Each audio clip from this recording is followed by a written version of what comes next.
faremo un attacco a Rupinaro, cioè tutti gli argini avranno un'indagine, sapremo lo stato di salute di tutte le murature, uno stato anche dal punto di vista geologico di tutto ciò che è il torrente Rupinaro, è il bacino anche fino a Levi, perché non è solo Chiavari e Rupinaro. Prima riunione operativa del tavolo tecnico che dovrà studiare lo stato di salute degli argini del Rupinaro per stabilire quali interventi saranno necessari per garantirne la messa in sicurezza. Nella sala consigliare del comune, oltre 20 gli amministratori di condominio che insieme ai rappresentanti di ferrovie, autostrade e città metropolitana sono stati aggiornati sulle diverse procedure che sono già state attuate e su quelle che dovranno ancora essere messe in atto per completare il piano.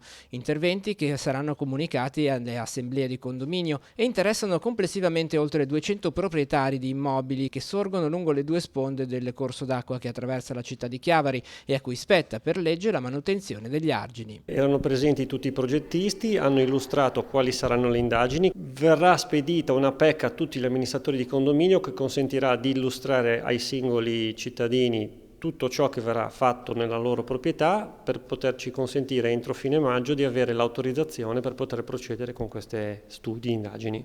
Alla riunione non erano presenti i singoli privati proprietari di immobili che sorgono lungo il Rupinaro. Per loro ci sarà una riunione convocata il mattino di sabato 25 maggio.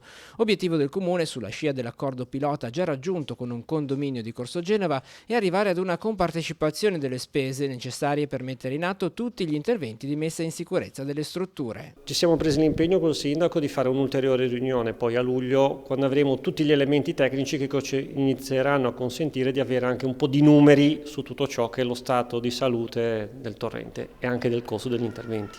L'obiettivo è arrivare a 3 modelli per poter poi indirizzare i finanziamenti. Allora, i progettisti faranno diversi scenari di intervento.